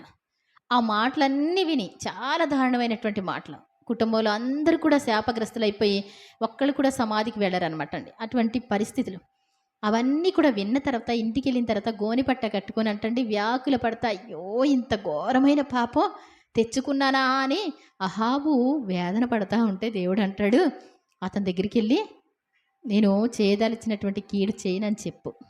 ఏంటంటండి, తీరా 2 సంవత్సరాలు ఆగాడంతే. ఆ 2 సంవత్సరాలు అయిన తర్వాత మళ్ళా మామూలుగా వచ్చేసాడు. మళ్ళా మామూలుగా వచ్చేస్తే ఏమైపోద్దండి? అప్పుడే యుద్ధానికి వెళ్ళి రామోత్ గిలాద్ మీదకి యుద్ధానికి వెళ్ళి అక్కడ చనిపోవడం జరుగుతుంది. కాబట్టి ఏంటి అంటే, దేవుడు ఎన్నిసార్లు తప్పు చేశాను క్షమించమంటే దేవుడు ఏం చేస్తాడు? అన్నిటినీ నమ్ముద్దంట ప్రేమ. అన్నిటినీ తాళుకుంటుంది. తాళుకోవడం అంటే ఏంటండి? తాళుకోవడం అంటే ఏంటి? కష్టమైనప్పటికీ కూడా, శ్రమ అయినప్పటికీ కూడా తప్పించుకోదు. తాళుకోవడం అంటే అడ్డుపడడం కదా. తాళుకోవడం అంటే అడ్డుపడడమే కదా. ప్రతి దానికి మనకి వెళ్తే ఏమైపోద్ది? నష్టమే వస్తుంది, కష్టమే వస్తుంది. కాబట్టి అది ప్రేమ కాదు. మామూలుగా మనం తప్పించుకునేది. మనకి మేలు జరిగితే సహాయం చేయడం, మేలు జరగకపోతే ఏమండి, మేలు జరగకపోతే ఏం చేస్తారు? ఇంక మనకొద్దు అనుకోవడం అది ప్రేమ కాదంటండి. మరి ఏమండి, మేలు జరిగితేనే సహాయం చేయగలిగితే అసలు అది క్రైస్తవ లక్షణం కానే కాదు. కాబట్టి మరి మాకు కుటుంబం ఉంది, నా పిల్లలు ఉన్నారు, నాకు చిన్ని పిల్లలు ఉన్నారు, అవన్నీ చూసుకోదండి. ఏమండి, దేవుని ప్రేమ ఏం చేస్తుంది? తన ఇంటి వారిని కాదు, ఎవరిని కూడా కనబడినటువంటి సమస్యకి పరిష్కారం చూసుకోవడమే. తర్వాత అన్నిటిని నిరీక్షించును, అన్నిటినీ ఓర్చును. ప్రేమ శాశ్వత కాలం ఉండును. ప్రేమ ఎప్పటి వరకు ఉంటుందండి? శాశ్వత కాలం అంటే, ప్రేమ శాశ్వత కాలం అంటే ఏంటి? కాలానికి అంతం అనేటువంటిది లేనటువంటిది ఉంది. పరలోక రాజ్యంలో అంతం లేదు, నరకంలో కూడా అంతం అనేటువంటిది లేదు. ఈ ప్రేమకి అంతం అనేటువంటిది లేదంట. కాబట్టి ఈ ప్రేమ శాశ్వత కాలం కూడా ఉంటుంది. ప్రవచనముల ఎన్నో నిరర్ధకములగును. ప్రవచనాలు, ఒకవేళ పలానా ఆయన ముఖ్యమంత్రి అవుతారు అంటారు, సంతోషపడి అన్నీ ఏమండి ఓకే అనుకుంటారు. తీరా చూస్తే అతను ఏదో పొరపాటు చేశాడు అనుకోండి, ఆ ప్రవచనం ఏమైపోద్ది? ఫెయిల్ అయిపోయినట్టు. ఇంకా దేవుడు ఓకే, ఈ సమస్య మీ మీదకి రానివ్వను అన్నాడు. ఈ మనిషి మరలా అదే పాపం చేశాడు అనుకోండి, అప్పుడు ఏం చేస్తాడు దేవుడు? రానివ్వను అన్న మాటను ఏం చేస్తాడు? తీసేస్తాడు. నిరర్ధకం అయిపోయినట్టు. అక్కడ తన పాపానికి తానే ఉత్తరవాది. తర్వాత భాషలైనను నిలిచిపోవును, జ్ఞానమైనను నిరర్ధకమగును. మరి ఇవన్నీ కూడా ఏమైపోతాయండి? భాషలు. ఈ లోకంలో ఎంత సంపాదించినా అసలు మనిషి కొంతమంది అంటూ ఉంటారు, ఏమంటారు? నాకు ఒక మంచి పేరు కావాలండి. ఏమండి, మంచి పేరు ఎక్కడండి? భూమి మీద ఏం కావాలంట అంటే వాళ్ళకి తెలియదు, భూమి కొంతకాలమే ఉంటుంది. ఏమండి, భూమి మీద మరి మంచి పేరు సంపాదించుకోవాలి, అందరూ పలానా వాళ్ళు మంచోళ్ళు అంటే చాలు అనుకుంటారు కొంతమంది. కానీ మరి ఒక ఆత్మీయ సత్యం అనేటువంటిది మనకు తెలిస్తే ఎక్కడ ఉండాలంటే అసలైన మంచి పేరు? పరలోక రాజ్యమే. ఈ లోకంలో కాదండి. ఈ లోకంలో ఏమీ నిలబడవు. కాబట్టి మనం కష్టపడని అవసరం లేదు. ఎంతవరకు మనం చేయవలసిన బాధ్యతలు చేసుకోవాలి, మరి దేవుడు చెప్పినట్లు చేసుకోవాలి తప్ప ఇక్కడ పేరు రావడం కోసం ఏమండి మనం తప్పు మార్గాల్లో వెళ్ళకూడదు, తప్పులో సంతోషించకూడదు. మనకు అసలైనటువంటి మరి పరలోక రాజ్యంలో గొప్ప స్థానం కావాలి. ఇక్కడ ఎలా ఉన్నా పర్వాలేదు, ఏమున్నా లేకపోయినా పర్వాలా, ఎవరేమనుకున్నా ఏమీ అవ్వదు. కానీ మనలో ఉన్న దేవుడు మనల్ని ఏమండి సంతోషపడేలా ఉండాలి. ఆయనకి నచ్చాలి మన హృదయం. ఏమంటాడు ఆయన? నక్కలకు బొరియలు, ఆకాశ పక్షులకు నివాసాలు కలవు కానీ మనిషి కుమారుడు తలవాల్చుకోవడానికి. యేసుప్రభు వారికి ఎన్ని ఇళ్ళు ఉన్నాయండి? ఇక్కడ ఎన్ని ఇళ్ళు ఉన్నాయండి? ఆయన బ్రతికినప్పుడు, ఆయన ఈ లోకంలో జన్మించినప్పుడు ఎన్ని ఇళ్ళు ఉన్నాయి ఆయనకి? యేసుప్రభు వారు సమాధి ఎప్పుడు తొలిపించుకున్నారు? ఆయన ఏమైనా చేశారా అసలు? ఆయన కోసం ఆయన ఏమీ చేసుకోలేదు. అర్థమవుతుందండి? భూమి మీదకి వచ్చారంతే.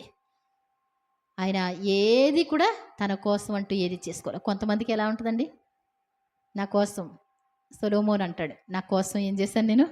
మంచి ఇండ్లు కట్టించుకున్నా, మంచి తోటలు నాటించుకున్నా, మంచి వనాలు వేసుకున్నాను, మంచి చెరువులు తవ్వించుకున్నాను, ప్రతీది కూడా నా కోసం నా కోసం నా కోసం అంటాడు. ఏమండి, మనిషికి ఒక అసలైన జ్ఞానం అందకపోతే నా కోసం, నా కుటుంబం కోసం, అది అసలైన జ్ఞానం కాదనుకుంటా ఇంకా వాళ్ళకి. ఏమండి? ఒక తండ్రికి ఏమండి 3 బిడ్డలు ఉన్నారనుకోండి. ఏమండి? ఎవడి కోసం వాడే బ్రతుకుతా ఉంటే తండ్రికి సంతోషంగా ఉంటుందా? ఒకడు కోటీశ్వరుడు, ఒకడు దరిద్రుడు అనుకోండి. తండ్రికి ఏమనిపిస్తుంది?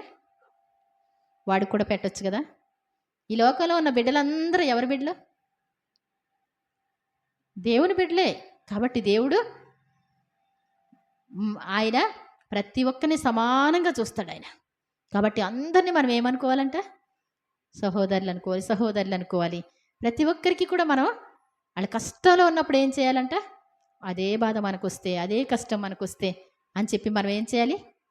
చేయగలిగినంత సహాయం ఎవరికైనా చెయ్యాలన్నమాట అండి. కాబట్టి ఇక్కడ అంటాడు, మరి భాషలైన నిలిచిపోను, జ్ఞానమైన నిరర్ధకమైమును, మనం కొంత మట్టుకు ఎరుగుదము, కొంత మట్టుకు ప్రవచించున్నాము, కానీ పూర్ణమైనది వచ్చినప్పుడు పూర్ణం కానిది నిరర్ధకమగును.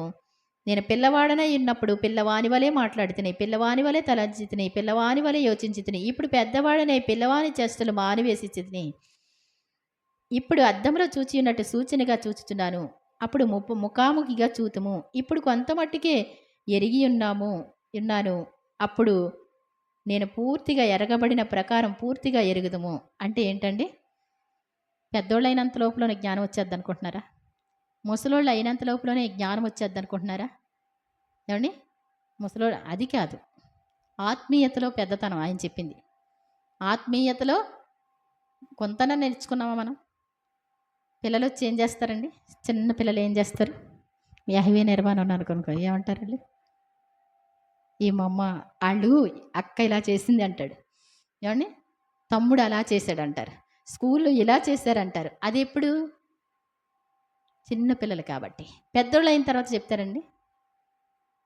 ఆత్మీయతలో కూడా ఇంకా ఎదగనటువంటి పరిస్థితులు ఉంటే ఇలాంటి భేదాభిప్రాయాలే ఉంటాయి. కాబట్టి ఏంటంటే మన ఆత్మీయతలో ఎదిగామనుకోండి, అది ఎంతలే అనిపిస్తుంది. ఇంకా ఎదగలేదులే అనిపిస్తుంది. వాళ్ళ మీద ఏమి తప్పు మోపాలనిపించదు. మీ పిల్లల మీద మీరు తప్పు మోపి బయట వాళ్ళకి చెప్తారండి?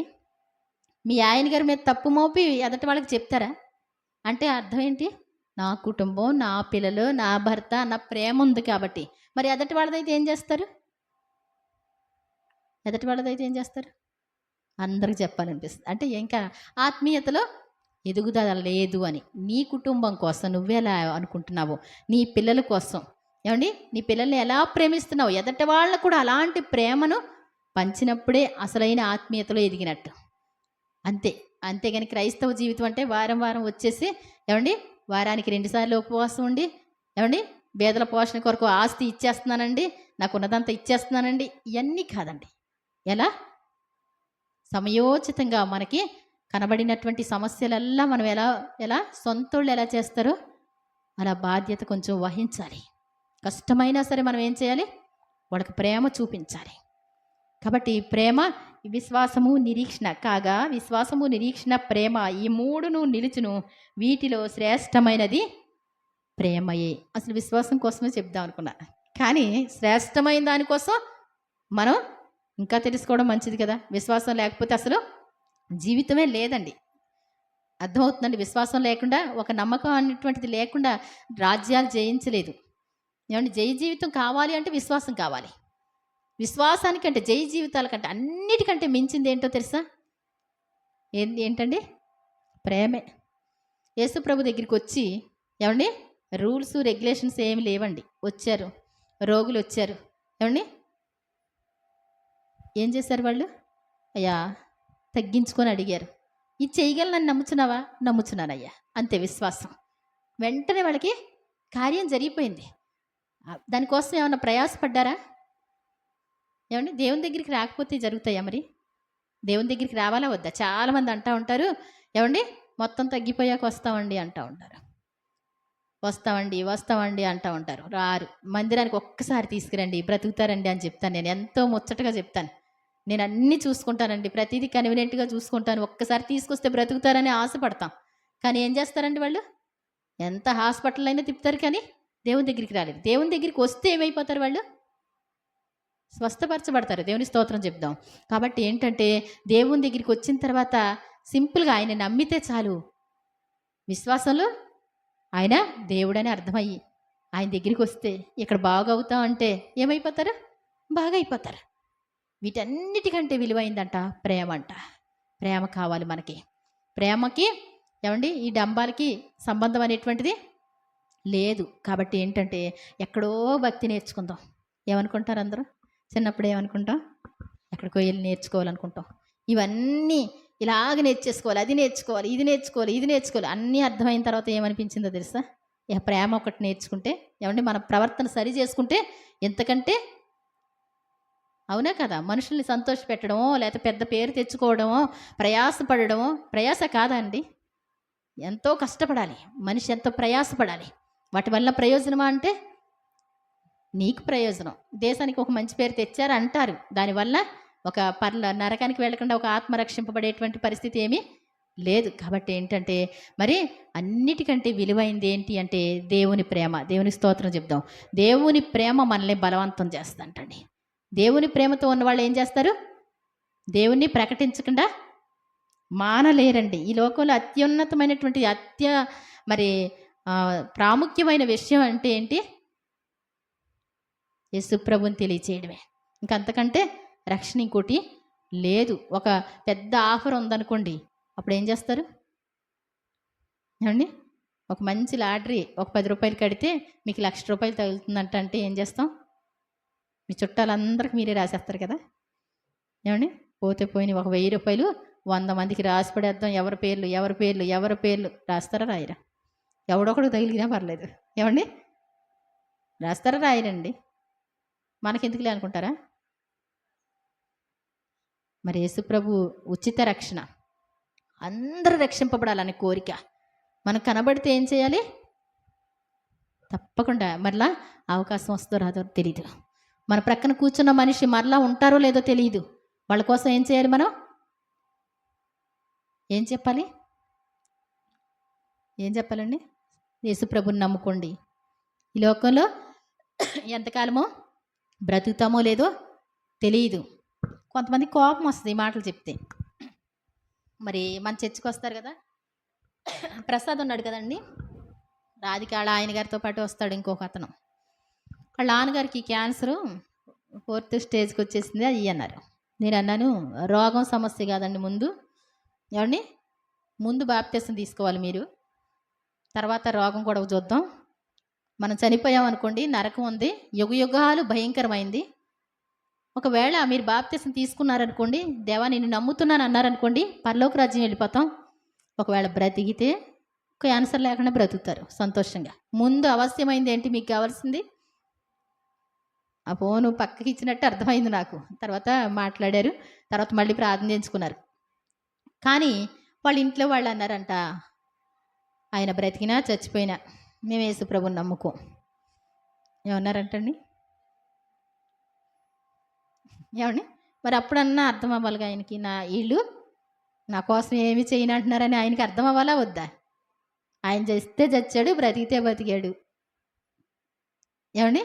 మేము మాత్రం యేసు ప్రభుని నమ్ముకో, మాకు వద్దు అన్నప్పుడు నీ దారి నువ్వు చూసుకోవాలా వద్దా? నేను కాక మొన్న నైట్ అనమాట, మొన్న సాయంత్రానికి విజయవాడ వెళ్ళి 20,000 రూపాయలు పెట్టి మందులు తీసుకొచ్చి ఇంట్లో పెట్టారంటండి. రాధికాళ్ళ ఆయన గారు వెళ్ళి కాళ్ళు కడుక్కొని లోనకి వెళ్ళేసరికి మరి ఒకసారి ఇంటికి రండి అక్క, నువ్వు రండి అన్నాడంటండి. ఎందుకురా అప్పుడే అంటున్నావు, ఇప్పుడేగా వచ్చింది అంటే, ఇలా చూసి మనిషి వైపు మందులన్నీ తీసుకొస్తే ఇలా మనిషి వైపు చూసి అలా ప్రాణం వదిలేస్తాడు. మనిషి యొక్క జీవితం ఏమంటే రోగం ఉందనే కాదు, ఎప్పుడు ఎవరు ఎలాగా ఉంటారో తెలీదు, ఎలాంటి పరిస్థితి ఉంటుందో తెలీదు. కాబట్టి సువార్త ప్రకటించేటువంటి బాధ్యత ఉంది. సువార్తను ప్రకటించాలి. బ్రతికున్న మనము మరి దేనికోసమో ప్రయాసపడడం కాదు, కానీ యేసు ప్రభు ఉంటే మనం ఎలా ఉంటాము, మన లక్షణాలు ఎలా ఉంటాయి అంటే, ప్రేమ ఉంటే ఎలా ఉంటామో ఇప్పుడు దాకా చదివిన దాని విషయంలో అది జయించడం అనమాట అండి. ఇంక ఏయో సంపాదించిన అవసరం లేదు. ఏమండి? వెండి బంగారాలకు ఆశపడక నా మాటలు ఆలకించు అంటాడు. వెండి కోసం ఏమండి వెండి బంగారం అంటే డబ్బు అంటేనే ఆశ ఉన్నప్పుడు వెండి బంగారం వాటికంటే విలువైందే కదా. ఏమండి? ఒకరోజు మంచిగా కూలి ఒక్క కూలి కుదిరింది అనుకోండి, ఏమండి విశ్రాంతి దినాన్ని ఏమంటారు? ఒకరోజు సెలవు తీసుకుంటే కుదరదు అంటారు. అప్పుడు ఏమంటారు వీళ్ళు? మాకు ఇవ్వట్లేదండి అని వెళ్ళిపోతూ ఉంటారు కదా. వెండి బంగారాలకి ఆశపడొద్దు అంటాడు. వజ్రాలు వైడూర్యాలు వాటి పేరు ఎత్తకూడదు అంటాడు. కాబట్టి మన ప్రాణానికి ఏది ప్రాయశ్చిత్తం చేయలేదండి. ఏది నీ ప్రాణాన్ని రక్షించదు. కాబట్టి మనం ఏం చేయాలి?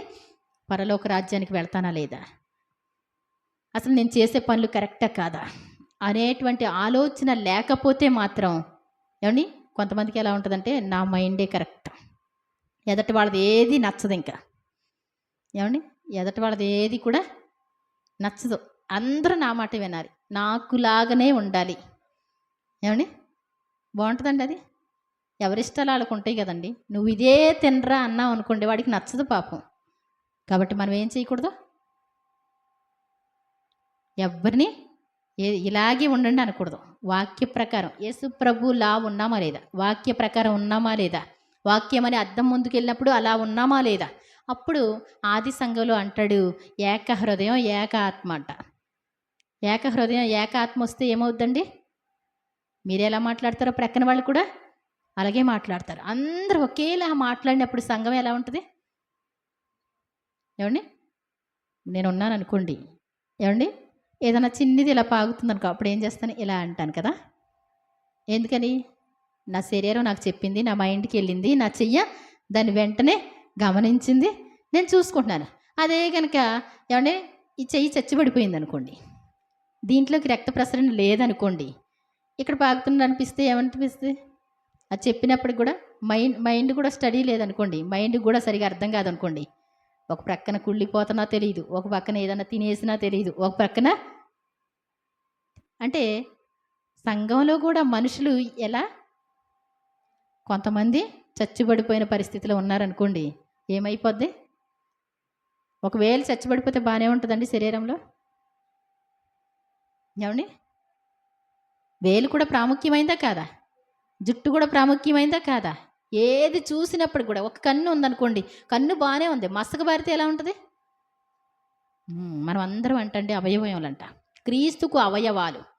మనం ఏం చేయాలి? దేవుని పనులు అందరూ కూడా చేయాలి. ఒకళ్ళ మీద ఒకళ్ళు అరుచుకోవడం, భక్షించుకోవడం, మాట్లాడుకోవడం, వాళ్ళేలాగా వీళ్ళేలాగా సనగడం, గొణగడం అవన్నీ చేస్తే దేవుడు అక్కడ ఉండడు. నేను యథార్థంగా చెప్పగలను, ఒక్కొక్క టైంలో ఎవ్వరు లేకపోయినా దేవుడు ఎంతో సంతోషపడుతున్నట్టు నాకు అర్థమవుద్ది. సణుగుతా వచ్చి గొణుగుతా వచ్చి ఇక్కడ మరి కంగారు చేశారనుకోండి, అసలు ఆ రోజున దేవుడే మాట్లాడరు, ఆయన స్పందనే వినపడదు. ఒక్కొక్కసారి ఎంత ఉన్నా ప్రభువా ప్లీజ్ నాయనా మీరు ఇక్కడ ఉన్నారా అనిపిస్తూ ఉంటుంది. ఒక్కరోజు ఎవ్వరుండరు, లేకపోయినప్పటికీ కూడా దేవుడు ఉన్నట్టు తెలిసిపోతూ ఉంటుంది. అంటే ఆయన సంతోషించినట్టు అర్థం అవుతుంది. సనగడం గొనగడం మంచిది కాదు. ఐక్యతగా ఉండడం, ప్రేమగా ఉండడం, అంతేనా కాదండి? ఏదో మనం వెళ్తే మనం నడిపించేద్దాం అన్నట్టు కాదు. మనం ఎలా ఉండాలి? మనం ఎంతైనా ఏమైనా చేయగలిగితే దేవుని పక్షంగా ఏదైనా పనులు చేసుకోవాలి. నేను చేయక్కర్లేదులే, నేను తప్పించుకున్నానులే. ఏమండి ఆ రోజున ఎవరెవరు ఏం చేశారు? ప్రతి పనులు లెక్కింపబడ్డాయి, ప్రతి పనులు కూడా లెక్కలకు వచ్చినాయి. చిన్ని పని అయినప్పటికీ కూడా హన్నానటువంటి ప్రవక్త్రి 87 సంవత్సరాలు విధవరాలయండి మందిరాన్ని ఊడ్చేదంటండి. ఏమండి మందిరం పనులు చేసుకునేదంటండి. అవన్నీ లెక్కకు వచ్చినాయా రాలేదా? ఉపవాసాలతో చేసిందంటండి. అన్నీ లెక్కకు వస్తాయి. నువ్వు ఊడ్చింది లెక్క వస్తే, నువ్వు చేసింది లెక్కకు వస్తే, అంతేగాని నేను ఏదో చేసేస్తున్నానని గొప్పగా కాదు. దేవుడు ప్రతిదానికి ప్రతిఫలం ఇస్తాడు. ఈ లోకంలో నువ్వు సంపాదించినటువంటి సంపాదన ఒక 300 ఉండొచ్చు రోజుకొచ్చి. ఒకవేళ దేవుని పని ఒక్కరోజు చేయగలిగితే దేవుడు పరలోక రాజ్యంలో జీతం తీసుకునేవాడంటే మాటలు కాదండి.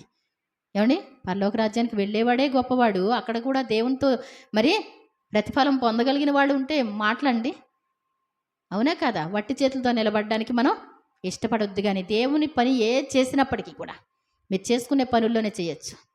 ఏమండి మీరు మీ వర్క్లో చేసుకుంటా సువార్త ప్రకటించవచ్చు, మీ పని చేసుకుంటా సువార్త ప్రకటించవచ్చు, మీ వర్కులు చేసుకుంటా ఏమండి మీ మంచితనంతో మరి సువార్త ప్రకటించవచ్చు. అంతేకాని క్రైస్తవులం అని చెప్పి మన ద్వారా ఒక్కళ్ళు కూడా రక్షింపబడకపోతే, నా ద్వారా ఒక్కళ్ళు కూడా దేవుని నమ్ముకోలేదమ్మా అంటే మనలాంటి క్రైస్తవులు మంచోళ్ళు అంటారా చెడ్డోళ్ళు అంటారా?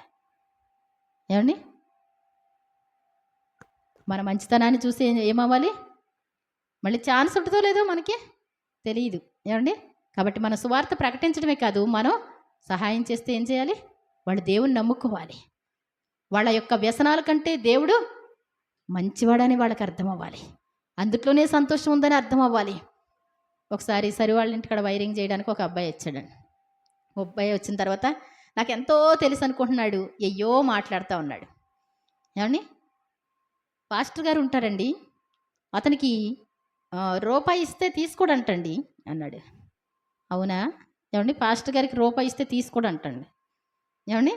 అవన్నీ అయిన తర్వాత నేను డబ్బులు ఇచ్చేసి నీకు రూపాయి ఇస్తున్నాను అన్నాను. ఎక్స్ట్రా రూపాయి ఇస్తాను నీకు అన్నా. ఏమండి? రూపాయి ఏంటండి అన్నాడు. మరి పాస్టర్ గారికి రూపాయి ఇస్తే ఆనందపడిపోవాలి కదా. నీకు కూడా రూపాయి ఇస్తున్నాను, నువ్వు ఆనందపడు. ఏమండి? అనేసి అంటే రూపాయల సంతోషం ఉంటుందండి. ఏమండి? మీకు 10 రూపాయలు ఇస్తున్నాను అంటే మరి పాస్టర్ గారు సంతోషపడిపోవాలంట. మరి మీరు కూడా సంతోషపడిపోతారా? అడుక్కునేవాడి దగ్గరికి వెళ్ళి రూపాయి ఇస్తే ఏమంటాడండి? ఏమండి? మీరు బజార్కి వెళ్ళాలి అంటే నీ జేబులో ఏమండి ఛార్జీ కాకుండా ఒక 20 రూపాయలు ఉంటాయి. వెళ్ళేటప్పుడు ఒక 10 రూపాయలు, వచ్చేటప్పుడు ఆ 10 రూపాయలు వేయగలిగితే నిన్ను ఎవడు తిట్టడు. అక్కడ మధ్యలో ఆపిన వాళ్ళకి 10 రూపాయలు ఇవ్వకపోతే ఏమవుద్ది? తిడతారా తిట్టరా? ఏమండి? అప్పుడు అలా దేవుని మాటలు కొంచెం చెప్పాను. బాబు, మరి ఒక రూపాయి ఇస్తే సంతోషం అని కాదు, 10 రూపాయలని కాదు, జరిగిన దాన్ని బట్టి చేసుకుంటూ ఉంటారు వాళ్ళు దేవుని కోసం గొప్ప కార్యాలని. ఎలా చెప్పానో నాకైతే తెలియదు, కానీ వెంటనే ఆ మాటలు చాలా బాగా నచ్చినాయి అంటండి. వాళ్ళ ఆవిడతో చెప్తే ఎవరావిడి ఎవరి కోసం ఓ గొప్పగా చెప్పేస్తున్నావు అది ఇది అందంటండి. నువ్వు ఆవిడ మాటలు వింటే అప్పుడు నీకు అర్థమవుతుంది, అంతేగాని మరి అనేసి అంటే మాటికి మీ గొడవే వస్తాక మాట్లాడుతూ ఉంటే అంటే అసలు ఎవరావిడి అంటే నేను వస్తాను చూస్తాను ఒకసారి బుడ్డి పాపనే కంది అప్పుడు నేను వెళ్ళానండి. వస్తానంది ఆవిడ చూడు అని. ఓహో ఈ అక్క అని చెప్పింది. ఆ తర్వాత వాళ్ళు దేవుణ్ణి నమ్ముకొని స్తోత్రం అక్కడ సంఘంలో ఇప్పుడు అన్ని వర్కులు చేస్తానే ఉంటారు. కొంతకాలం ఎదగనటువంటి పరిస్థితిలో స్తోత్రం అక్క ఉంది, బలేటోడిని అప్పచెప్పేవే నువ్వు అంది. నేను అన్నాను, బాబు నువ్వు సరిగ్గా మారితే సూపరే, లేదు అంటే అంత దూరం నుంచి నేను ఇంత దూరం రా. వాళ్ళు తిట్టుకుంటున్నారు. ఏమండి? అంతేనా కాదా? ఇప్పుడు నేను అప్పగించినప్పుడు ఏమండి మంచోళ్ళు కాదంటే బాధ వస్తారు అదా. కాబట్టి ఏంటంటే మరి నిజంగా చక్క లైన్లో పడ్డారు, మంచి సంఘస్థులు అయ్యారు. దేవుని స్తోత్రం చెప్దాం. కాబట్టి మనం సువార్త ప్రకటించేటువంటి బాధ్యత మనకుంది. లేదు మన మంచితనం ద్వారా వాళ్ళు కూడా రక్షింపబడడానికి అవకాశం ఉంది. మనం ఏదైనా చిన్నదో పెద్దదో ఇస్తేనే అది ప్రేమ. ప్రేమ అంటే అర్థం ఏంటో తెలుసా? ఇవ్వడం. ఏమండి? ప్రేమ అంటే తీసుకోవడం కాదు. ప్రేమ అంటే ఏంటి? ఇవ్వడమే. అది యేసు ప్రభువునైనా, రక్షణ స్వార్థ అయినా, లేకపోతే నీ మంచితనంతో ఏదైనా సరే, ఏది పెట్టకుండా ఉంటే ఏమండి మీ బస్సులో పక్కన కూర్చుంటే ఒక అమ్మాయికి జస్ట్ అలాగే సైలెంట్గా ఉంది. ఏమండి? నేనేదో వేరుశనకాయలు తీసుకొని ఆవిడికి 4 పెట్టాం. ఏమండి? పెడితే ఏం చేస్తుంది? అప్పుడు నవ్వి మాట్లాడింది. అంతేనా కదా? ఏం పెట్టకపోతే మాట్లాడతారా వాళ్ళు? ఏదైనా ఖర్చు చేయకపోతే మాట్లాడతారా? మీరు టీ కూడా పోయకుండా ఉంటే మాట్లాడతారా? ఒక డ్రింక్ కూడా పోయకుండా ఉంటే మాట్లాడతారా? సైలెంట్గా నవ్వారనుకుని నవ్వకుండా వెళ్ళిపోతూ ఉంటే మాట్లాడతారు వాళ్ళు? మరి ఎలా ప్రకటిస్తారు సువార్త? బిజినెస్ వాళ్ళని చూసారా? ఒక్కసారి ఇలా టచ్ చేసి వదిలితే ఏం చేస్తారు వాళ్ళు? మళ్ళీ ఫోన్ చేస్తూనే ఉంటారు. ఏమండి? షాపు దగ్గరికి వెళ్తే అమ్మ తీసుకోండి, ఎంతో కొంత తీసుకోండి అని బేరం పోగొట్టుకోరు. ఒక మనిషి అంటే బిజినెస్ మ్యాన్లు ఎలా ఉంటారు? చాలా నవ్వుతూ మాట్లాడతారు. క్రైస్తవ జీవితం అయ్యుండి మా సంఘం వేరండి. అబ్బాయి ఎంత మంచి సంఘమో, ఎవరితో మాట్లాడరు. ఏమండి? ఎవరితో మాట్లాడరు. అలాగా ఎవరినైనా ఏం చేయాలి? మనం ప్రేమతో పలకరించాలి, ప్రేమతోనే ఏదైనా ఇవ్వాలి. వాళ్ళ కష్టంలో ఉన్నప్పుడు ఎంత ముద్ద. ఏమండి? ఒక కేజీ బియ్యం వండి పెట్టామనుకో, ఒక 20 రూపాయలు, 50 రూపాయలు, 60 రూపాయలు, సపోజ్ తక్కువలో అంటే 20 రూపాయలు బియ్యం, వాళ్ళకి తగినట్టు ఏదో ఒక కొంచెం చేస్తే ఎలా ఉంటుంది? నీ మాట వింటారు వాళ్ళు. దేవుని స్తోత్రం చెప్దాం. మన శుభవార్త ఛానల్ ఇంకా ముగించేస్తున్నానండి. శుభవార్త ఛానల్ పెట్టినటువంటి ఆవిడ ప్రిస్కిల్లా ధైర్యం గారు. దేవుని స్తోత్రం చెప్దాం. అయితే ఆవిడ ఆఫ్రికన్స్ కదా, ఆఫ్రికన్స్ అయితే నల్లగా ఉండేది ఆవిడ, నీగ్రో వాళ్ళు. అయితే ఆవిడంటండి ఒక ఏరియాకి సువార్త ప్రకటించడానికని దేవుని ప్రేరేపణతో వెళ్ళారంట. వెళ్ళినప్పుడు వాళ్ళు వాయిద్యాలన్నీ పెట్టుకొని పాటలు పాడుతూ ఉంటే వాళ్ళెవరో వచ్చి రోజు అలా వింటూ ఉండేవాళ్ళంటండి. వాళ్ళ భాష వీళ్ళకి రాదు, వీళ్ళ భాష వాళ్ళకి రాదు. కానీ ఆ వాయిద్యాలు వాయిస్తా ఉంటే ఏవండీ వినాలనిపించి వచ్చేవారంట వాళ్ళు. అలా వస్తా ఉంటే ఒకరోజు మరి అన్నం వండి, కూర వండి ఇలా పెడతా ఉంటే దేవుడన్నారంట, "ఆ అన్నం, కూర తీసుకెళ్ళి వాళ్ళకివ్వు" అన్నారంటండి. అంటే సరేలే ఏవండీ వండిందంతా ఇచ్చేయరు కదా! గిన్నెలోకి తీసేస్తే, "లేదు లేదు మొత్తం ఎయ్యి" అన్నారంట దేవుడు. మొత్తం ఎయ్యి అనేసి అన్నారంట. సరే అత్త మరి ఇంకా ఏస్తే, "ఇంకా ఎయ్యి, ఇంకా ఎయ్యి" అంటే దేవుని మాట వినగలిగినటువంటి మైండ్ అనమాట వాళ్ళు. అప్పుడు సరే అని మొత్తం పెట్టేసి ఆ వంకాయ కూర మొత్తం అంతా వేసేసి ఏవండీ వాళ్ళకి భాష రాదు, ఏమీ రాదు. వాళ్ళు అక్కడెక్కడో ఉంటారు. ఆళ్ళ దగ్గరికి తీసుకెళ్ళి అన్నం తెప్పాడ, ఆ కూర అక్కడ పెట్టేసి సైలెంట్‌గా వచ్చేసిందంట ఆవిడ. నవ్వి వచ్చేసింది. ఆ తర్వాత కొన్నాళ్ళు అయిపోయిన తర్వాత మళ్ళీ వాళ్ళు రోజు పాటలు పాడడం, వినడం. ఈవిడ కొంచెం ఏసివ్వడం, దేవుడు పెట్టమంటం. ఇలా జరిగింది. కొన్నాళ్ళు అయిన తర్వాత ట్రాన్స్‌లేషన్ చేసే అతనొచ్చాడు. ఆ భాషని మరి తర్జుమా చేసే అతను. ఆళ్ళ భాష, ఈళ్ళ భాష తెలిసినటువంటి వ్యక్తి వచ్చారు. ఒక రోజున ఆళ్ళేంటో తెలీదు కానీ రోజు వచ్చి వింటా ఉంటారు. అంటే వాళ్ళు చెప్పడం ప్రారంభించారు. ఏంటి అంటే, "ఆ పాటలు వింటే మాకెంతో సంతోషం." అదేంటో తెలీదు. సంతోషంగా వచ్చేవాళ్ళం. కానీ మాకు అప్పటికే చాలా రోజులైంది అన్నం తిని. మాకంటూ ఏమీ ఇంట్లో లేవు. 3 రోజుల పైనే చిన్న పిల్లలు కూడా తల్లడిల్లిపోతున్నారు. అలాంటి పరిస్థితిలో ఆవిడ అన్నం తీసుకొచ్చి, కూర తీసుకొచ్చి అక్కడ పెట్టేసుకొని వెళ్ళిపోతా ఉండేది. అది ఎలా తెలిసింది ఆవిడకి? అసలు ఎవరు చెప్తే ఏవండీ నీకున్న బాధని ఎదుటి వాళ్ళకి చెప్పి తీసుకురావడం అంటే అది ఎవరు చేసినట్టు? దేవుడు చేసినట్టే. అప్పుడు అనుకున్నారంట వాళ్ళు, ఎలా ఎందుకిచ్చారు మీరు? ఆ రోజున తీసుకొచ్చి ఇచ్చారు కదా! ఎందుకని ఇచ్చారంటే దేవుడు ఇమ్మన్నాడు. ఆళ్ళ సమస్య ఏంటో ఈవిడికి తెలీదు. అయినప్పటికీ కూడా దేవుని మాటకి లోబడి ఇచ్చినప్పుడు వాళ్ళు ఎంతో సంతోషపడ్డారంట. సంతోషపడి వాళ్ళ దేవుడు నిజమైన దేవుడు, మాట్లాడే దేవుడని దేవుడిని నమ్ముకోవడం జరిగింది. సువార్త ప్రకటించడానికి అంటే ఉత్తిగా చెప్పుకుంటూ వెళ్ళిపోతే ఏవండీ యేసుప్రభుని నమ్మేసుకున్నాం కదా! ఏవండీ ప్రార్థనకొచ్చి వెళ్ళిపోతే దీనివల్ల ప్రయోజనం లేదు. మన మనసులు మారకపోతే, మన బ్రతుకులు మారకపోతే, మనం ప్రేమ చూపించలేకపోతే, అపకారాలు మనసులో ఉంచుకుంటే, ప్రతిదానికి దెబ్బలాడేవారిగా ఉంటే, ప్రతిదానికి విమర్శించేవారిగా ఉంటే ఏవండీ దానివల్ల అసలు పరలోక రాజ్యమే వెళ్ళలేరంట. ఏవండీ శాస్త్రుల నీతి కంటే, నువ్వు పరిశీలన నీతి కంటే మీ నీతి అధికంగా ఉండాలి. చెప్పడానికి కాదు. పెద్ద పెద్ద సేవలు చేస్తున్నారండి. వాళ్ళు పరలోకం వెళ్ళిపోతారంటే వాళ్ళు వెళ్తారో వెళ్ళరో మనకు తెలియదు కానీ అవి కూడా నిరర్ధకం అయిపోయే పరిస్థితులు ఉన్నాయంట. కానీ మన ఆత్మీయతను కాపాడుకోవడానికి నువ్వు కష్టపడనవసరం లేదు. ఏవండీ దీనికి ఏమైనా ఖర్చు అవుద్దా డబ్బులు? ఖర్చు అవుతాయండి? నీ ప్రేమ మనసును మార్చుకోవడానికి ఏమైనా ఖర్చు అవుద్దా? నీ వీలైతే ఉపవాస ప్రార్థన చేసుకోవాలి. ప్రభువా నా మనసు మార్చండి. నేను యేసు ప్రభులాగానే ఉండాలి. నా ద్వారా ప్రతిరోజు ఆత్మలు రక్షింపబడాలి ప్రభువా. నా మాట వింటేనే అది మీ మాటలా ఉండాలి. నాకు అటువంటి సహాయం చేయండి. నేను ఈ రోజు నుంచి కొన్ని ఆత్మలైనా నీ సన్నిధికి తీసుకురావాలి. మిమ్మల్ని సంతోషపెట్టే భాగ్యం దయచేయండి. అందరూ తమ సొంత కార్యాలను చూసుకుంటున్నారు. యేసు ప్రభు కార్యాలను ఎవరు కూడా చూడట్లేదు. ఏం పని ఉంది? ఏం పని ఉంది మీ పని? ఏమండి మీ పని ఏదైనా నేను చేస్తాను. మరి అలా అలా వాక్యం విన్నటువంటి ఒక కుర్రాడు మరి మీ పని ఏదన్నా ఉంటే చెప్పండి ప్రభువా నేను చేస్తాను అని అర్ధరాత్రి వరకు ప్రార్థన చేశాడంట. అర్ధరాత్రి వరకు ప్రార్థన చేస్తే దేవుడు చెప్పాడంట, చేస్తావా అని చెప్పి ఒక పాలు బాటిల్ తీసుకో. ఏమండి మరి వాళ్ళ ఇంట్లో ఉందో మరి బయట నుంచి అర్ధరాత్రి కదా మరి ఇంట్లో ఉంటుంది. పాలు పోయి పాల పీక పెట్టు అని చెప్పి పాల పీక పెట్టి ఏమండి నేను చూపించే చోటికి నువ్వు వెళ్ళాలన్నప్పుడు ఆ బజార్కి వెళ్ళినప్పుడు ఇంకా ఇటు తిరుగు అలా దేవుడు చెప్తా ఉంటే ఆయన డైరెక్షన్లో అలా వెళ్ళాడంటండి. వెళితే మరి ఆయన చూపించినటువంటి ఇంటికి వెళ్ళి తలుపు కొట్టమన్నాడంటండి. తలుపు కొట్టితే ఏమండి ఒక చంటి పిల్ల ఉయ్యాల్లో ఉండి ఏడుస్తూ ఉందంట. ఏమండి అప్పటికి పాలు గట్ర ఏమీ లేవంట. తల్లడిల్లిపోతుందంట. వాళ్ళ ఆయన గారు తెస్తారని చూస్తే లేదు. అలాంటి పరిస్థితిలో అర్ధరాత్రి కాడ ఎవరైనా సహాయం చేస్తారా? అటువంటి పరిస్థితి. ఆ పాల బాటిల్ తీసుకెళ్ళి ఏమండి ఇస్తే ఆ పాలు పట్టించి ఏమండి ఒక్క రోజులో తెప్పరిల్లినట్టు అవుతుంది కదా! వాళ్ళకి ఎంతో సంతోషం. మీరు ఎలా తీసుకొచ్చారు పాల బాటిల్? అంటే ఏమండి అర్ధరాత్రి కాడ వెళ్ళి తలుపు కొడితే ఎవరైనా ఊరుకుంటారా? ఏమండి చెప్పండి. దేవుని మాట వినడానికి అర్ధరాత్రి కాడ వెళ్ళమంటే పొద్దున్నే వెళ్తాను ప్రభువా. ఏమండి? నువ్వు ప్రొద్దుటే వెళ్తే అవసరం లేదు. ఇప్పుడు అర్ధరాత్రి కాడ వెళ్ళాలి. మరి అర్ధరాత్రి కాడ ఏదో ఒకటి అనుకుంటారు ప్రభువా. అన్నీ జయిస్తేనే. సాకులు చెప్తే కుదరదు. చెప్పాడు అంటే చేయడమే. అర్థమవుతుందండి?